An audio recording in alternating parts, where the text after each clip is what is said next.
Welcome to Good News. We're brought to you by Listening for Clues. We are Lauren Welch and John Chimatek, deacons in the Episcopal Diocese of Maryland. We sure are. And today, we're really excited to bring you some good news from Kenya. Our special guest today is Dr. Sharon Runge, who is the Executive Director of Kenya Connect USA, a nonprofit that's working in rural Kenya with the mission of enriching and engaging students and teachers with 21st century skills through an array of programs at 63 partner government schools. In this position, Sharon works with Kenyan led staff to develop partnerships, raise funds, develop and expand programs, and lead volunteer trips, which sounds interesting to me right off the bat. Sharon holds a Ph.D. from NYU, an MA from Boston College in Higher Education Administration, and a bachelor's degree from the University of New Hampshire in Child and Family Studies. Welcome, Sharon. We're so glad that you're here with us today. Well, thank you. I'm really glad to be here too. We are happy to have you, Sharon. So, to begin with, you have been involved with Kenya Connect for a long time, not just as executive director. What was it that inspired you to be involved in Kenya Connect?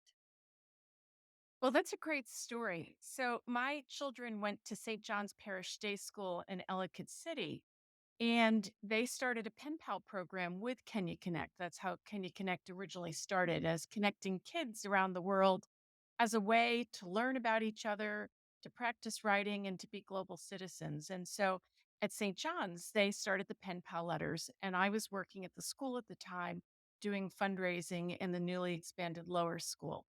And I was helping out with the project, and the executive director at the time, Tim Gregory, said, I'm going to Kenya. You can come with me. And, my brain was on fire because I thought, geez, I would love to go to Kenya. And so I went home and I said to my husband, Mike, what do you think if I went to Kenya? And he goes, I think you should do it. Now, meanwhile, I had two young children. I had like a Ah, 7 and an 8-year-old. uh, And I found myself on a plane going to Kenya with Tim Gregory, the executive director, and Reverend Rosemary Beals, who was a chaplain at the day school at the time. And Rosemary and I at one point looked at ourselves on the plane and said, we barely know these people. What are we doing? But we got there and my life changed. I met James Misioka, who was the executive director on the ground. And I just fell in love with the community and what they were doing. And at that point, they were doing a lot of pen pal programs. Schools like St. John's were raising funds for our partner school. And there were just so many needs. So I started volunteering with the organization and then eventually became executive director after Tim had stepped down. So, it has grown since then. What more are you doing now? So around 2012, we shifted from just doing the pen pals and assisting with school repairs and adding water tanks to really looking at how we can strengthen education in a holistic way. So part of that was looking at what the needs were by talking with the teachers, talking with community members. And although, putting on school roofs and adding new desks was needed, that wasn't really strengthening education. That was infrastructure that we believe the Kenyan government should do. So we shifted our focus to have our program be more about enrichment. So we started a small library. In 2012, we built our first building and opened the first ever computer lab in the sub county for students. And we started to do more educational program and probably most importantly at the time, teacher professional development, because most of the teachers at that point were teaching in a very rote methodology where students came in the classroom, they were right and wrong answers. Mostly students were memorizing, all to prepare for the high stake testing. And we started working with teachers to have them look at students in a more student centered approach, really encouraging them to have students be reading, not just for the test, but just so they could improve their fluency and comprehension and have fun reading. And then learning, doing the digital learning. So we really started looking at education from how can we help students learn more, not just for the test, but for their future lives. At the same time, we started looking at some of the barriers that students were facing and why they weren't coming to school.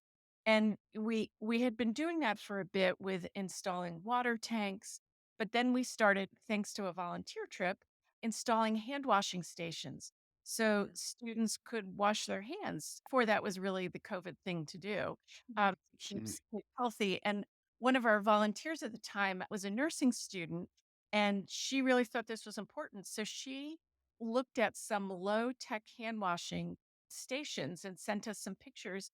And the local craftsmen created these hand washing stations. And we now have 75 hand washing stations at our 63 partner schools. And we're making liquid soap. So we really tried to look at those barriers as well as educational programs.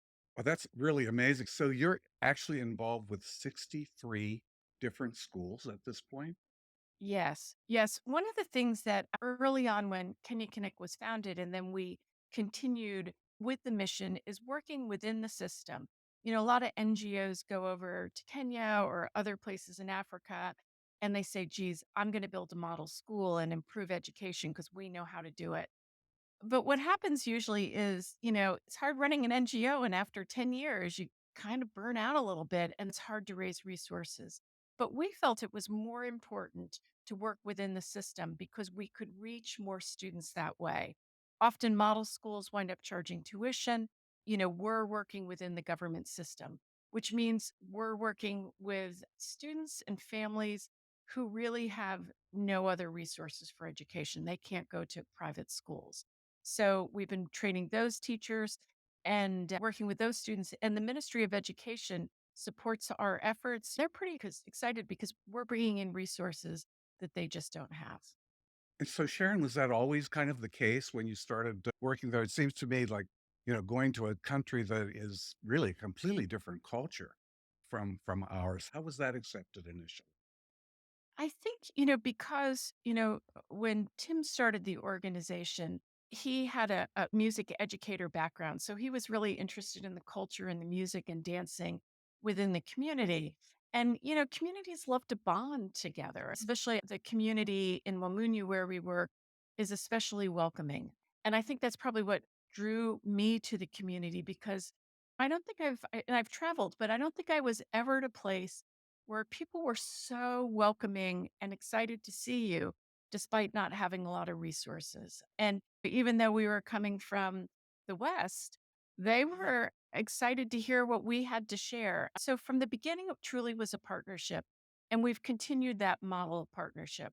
So when I travel over with volunteers, it's always hard to know who's getting the most out of the trip. The volunteers, from what we've learned from our colleagues and our friends in Kenya, or what we've brought over. And I think that model of working together as a team, not us in the United States saying, geez, we know the best way to do education and you should be following it. We now have a staff of 21 on the ground who are taking our germs of ideas and making them culturally relevant for the community and designing them in ways that work for them.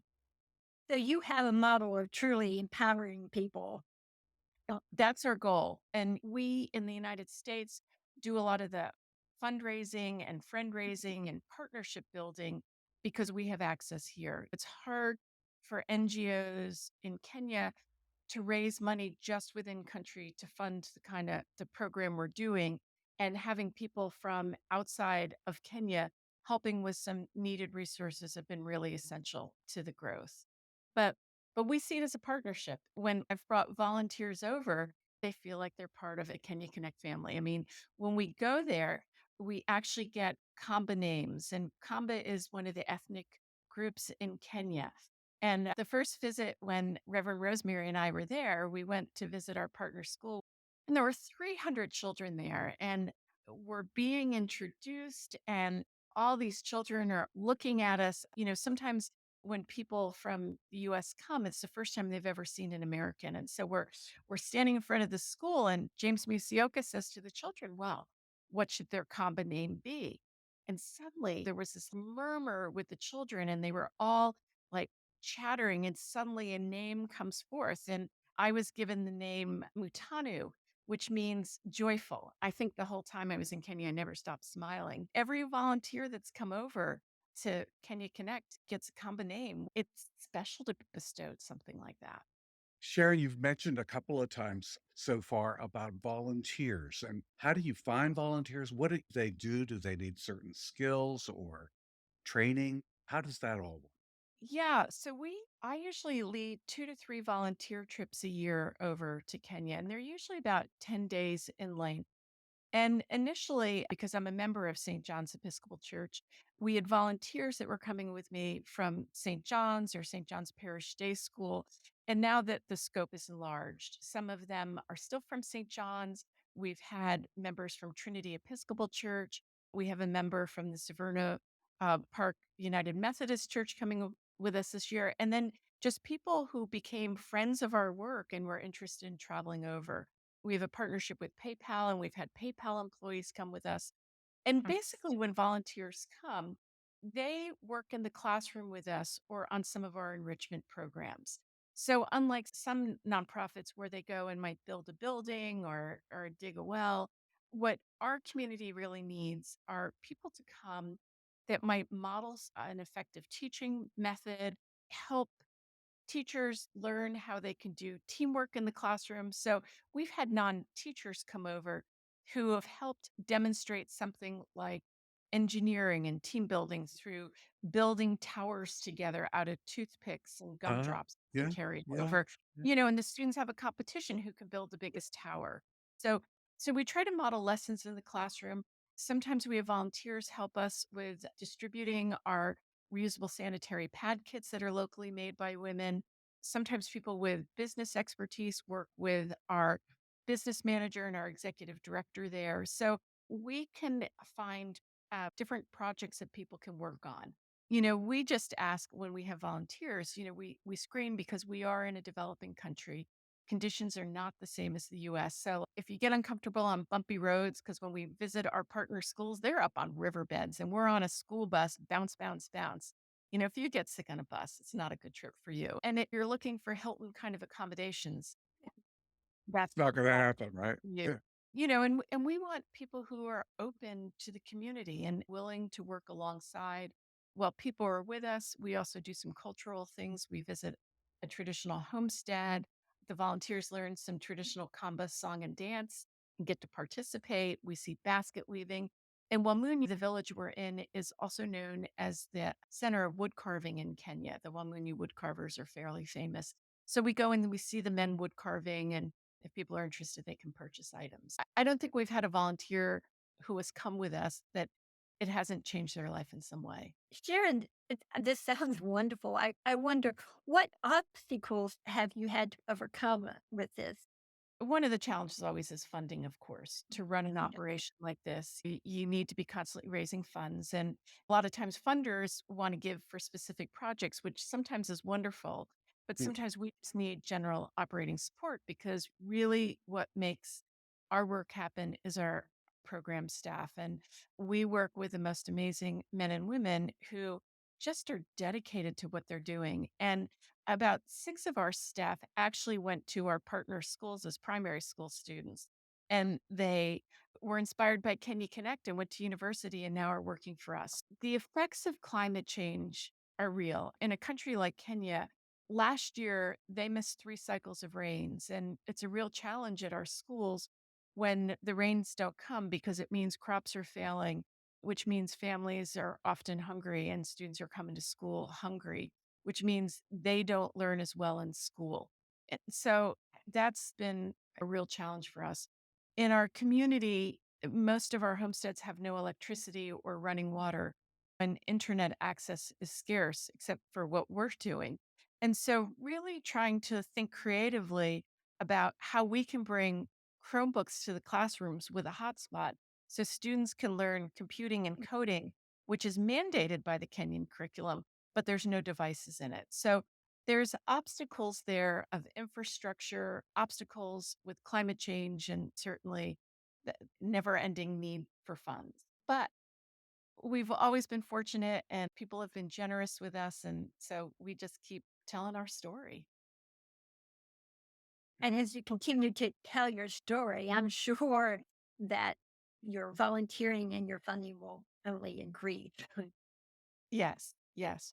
And I think one of the things too for people who travel with us, and especially people who have some kind of faith belief, our community has deep, deep faith. And when I go as an Episcopalian, I often find my spirit is renewed in Mm. ways that it's not always renewed here, I hate to say. I see people deeply faithful and living in extreme conditions. When I was there in October last year and the rains didn't come for 3 cycles, I was worried and thinking, who should we be contacting about trying to get some food assistance to some of the schools? And our staff would say, have faith that the rains will come. And sure enough, they didn't come when they were supposed to come, but they wound up coming in February. I learned from the staff each time I go. And I think our other volunteers feel that too. Was going to ask you what this has meant to you personally, but you just Yeah. answered. Yeah. I mean, such a gift to me. And I'm so grateful that Tim invited me to go to Kenya and that I said yes. Sometimes when I reflect back on my experience with Kenya Connect, I think sometimes in our life we're offered opportunities and sometimes we say no just because we think it's too much of an obstacle. Like, will the kids be okay without me? Mike's working full time. Will he manage? Is this really the prudent thing to do? And for some reason, my inner voice said go. And my husband was incredibly supportive. And I went. And I never would have guessed at that point that this is where I was going to be and really become maybe the most important life work I've done besides raising kids. It's just been such a dream for me personally. It's great. I'm sure the needs are ongoing. You've talked mostly about the educational piece. If you could identify the most significant needs right now that people can help with. Funding's always important. And if there's one of our programs, when you visit our website, we're happy to designate funds that way, or if you want them to go to general operating. One of our newest programs right now is a program called the Girl Boy Empowerment Program. And it came as a result of during the pandemic, there was a 3-month period when schools were first shut down that the Kenyan government started monitoring unplanned teen pregnancies. And we found out in our county alone that 3,964 girls became pregnant during a 3-month time period. And we found out at our partner schools, 98 girls became pregnant, and 26 of those were in primary school. So we're talking about sixth, seventh, and eighth graders. And we were horrified and just knew we needed to do something. So our team on the ground wound up meeting with stakeholders. So they pulled together the child protection officer, the local nurse, the police, the teachers, parents, some of the local pastors, and said, we're seeing this. What are you seeing? And everybody was seeing the same things. And the stakeholders were like, can you connect? We need you to do something. So we wound up doing some interviews with parents and teachers and students and found out that, yes, this was going on. But what was more horrifying than the pregnancies was that probably 2/3 of those pregnancies were not consensual. So, young girls being taken advantage by the uncle or by a family friend. Sometimes girls exchanging sex for sanitary pads because they didn't have it or food because the pandemic put people in such a bad spot. And we realized we needed to do something. And so we started a program called the Girl Boy Empowerment Program that we've had faculty and students from the University of New Hampshire helping us to design and craft, where we've been working with fifth and sixth graders to a year-long program where they meet weekly to talk about sexual reproduction, how it happens, but also more importantly about things like peer pressure, bullying, consent, respect, boundaries. And we have the girls meet separately with one of our mentors and the boys meet separately. And the program has been just amazing. And last year, when we did our first pilot of it, no child in any of the schools that we worked with, 4 schools, became pregnant, which we thought was a win. But more importantly, we started getting some stories, especially over the holiday break in December. We had one girl tell her head teacher that her father started touching her inappropriately. She knew it was wrong. She didn't give him consent and she fled to her grandmother's house because she didn't want to participate in that. And that she told another adult and that she knew it was wrong and just didn't do what her dad wanted. I think was a real win. And we Mhm. know that there's other girls that that's happened to. And we also engaged the boys because sometimes, there's so much work and it's needed work about educating girls. But if you leave the boys out of the equation, they need to understand about respect and boundaries and peer pressure. In one of the boys' group, when the mentor said, "What's peer pressure?" One of the little boys said, "It happens when you're 19 years old." We all giggle when we hear that. But the boy didn't know what it was. And when David, our mentor, explained, the little boy was kind of silent and then said, "I think I was involved in peer pressure because my friends all wanted me to steal mangoes off one of the trees and I went along with it." By the end of the class, all the little boys were confessing about things that they had done because Wow. Yeah. but it makes it real for them. And our hope is that those students going through this at a kind of a pivotal stage will help them go through.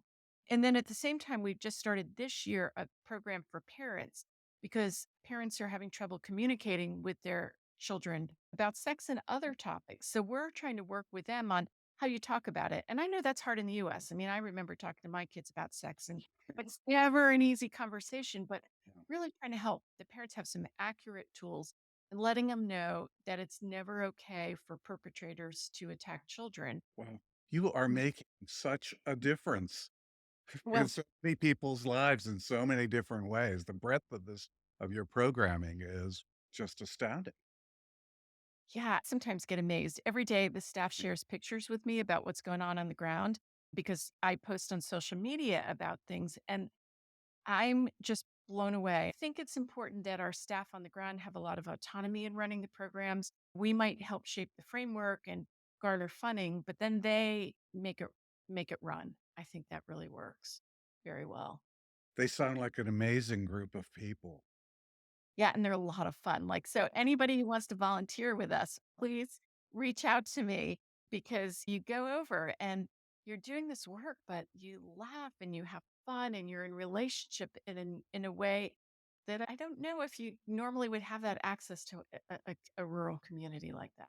So, Sharon, do you have any final kind of wisdom or advice or comments that you'd like to make? We certainly will want to know the best way people can support you, reach you, if they want to make donations and so on. We'll put lots of the appropriate links in the show notes. But anything before we get to that that you'd like to just to add to the conversation? Yeah, I mean, I think there's so much important work going on in Africa, and Africa has one of the youngest populations in the world. And when I walk into a classroom and students, and I look at this 40 eager faces in this packed classroom, and you look into some of the students' eyes, and you can just see that they're bright and they want to learn but they lack even the most basic resources. That's true of a lot of other communities in rural Kenya and other places on the continent. And so I encourage people to, like, when you read your newspaper and you see articles about Africa, read them and think about the work and how you can make a difference because it's really fulfilling. Whether you get to volunteer with us or you donate, we do a lot of newsletters that let you know how your funds are making a difference. A $50 donation helps, a $100 donation helps us. So certainly donating, follow us on social media. Like I can promise you, you'll smile some mornings when you see what our staff is doing. If you're ever interested in volunteering, please reach out to me. And, you can reach out to me at Sharon at kenyconnect.org or go to our website, www.kenyconnect.org. We're on Instagram, Facebook, LinkedIn. So we're around. We have some great videos on our website that you can see what our village looks like. And then I would just say, follow your dreams. If you ever get that invite or have that little nudge that, geez, like I might want to do this. Like, do it while you can. I think it just makes you realize well, I don't feel like I'm just a US citizen. I see that I'm a world citizen and that we're all on this earth together. And how can we work? How can we learn and work with each other? That's the connect and can you connect, right? I mean, Yeah. it's there. It's all about relationship and being with people. Yeah. It really is, and I think that's true of our board here in the U.S. and our staff in Kenya and just the communities. Yeah, it's really an amazing place. So we'd love to have a donation. We do an annual 5K race every year in Ellicott City. in March. So stay tuned for that. And you can walk or run, or you can do it virtually. It's March 23rd, 2024. It'll be our 10th anniversary race. Wow. And Okay. in September, we're actually doing just a fun, fundraising, little fundraiser at the Manor Hill Brewery in Ellicott City called Kegs for Kenya. And I think our director of technology, Patrick Mugunti, will be here with us. So if you want to meet one of our staff from Kenya, it'll be great, and it'll be a fun event with some good food and some beverages and people Lots to come going here. on. You're doing so much What's good. And going on? Sharon, we both appreciate so much your being here, taking the time to be with us today and hearing so much about Kenya Connect. As I mentioned earlier, there'll be a slew of links in the show notes. All those social media links will be there. Again, thank you. And this has just been a great educational resource for me today. Appreciate Well, it. thank you, Lauren and John. This has been really fun for me too. I love talking about Can You Connect, as you can tell. Thank you to your listeners and viewers for tuning in. Thank you, Sharon. John and I want to thank those who watched and those who listened to this good news today. We are so grateful that you took the time to be with us. We couldn't do it without you. We'll ask you to comment, like, and share this good news that you've heard today from Kenya Connect. Until next time, peace and blessings. Good News is being brought to you by Listening for Clues. You can find us on our website, listeningforclues.com, our YouTube channel, our Vimeo channel, and just about every podcast platform that there is. Hope to see you soon.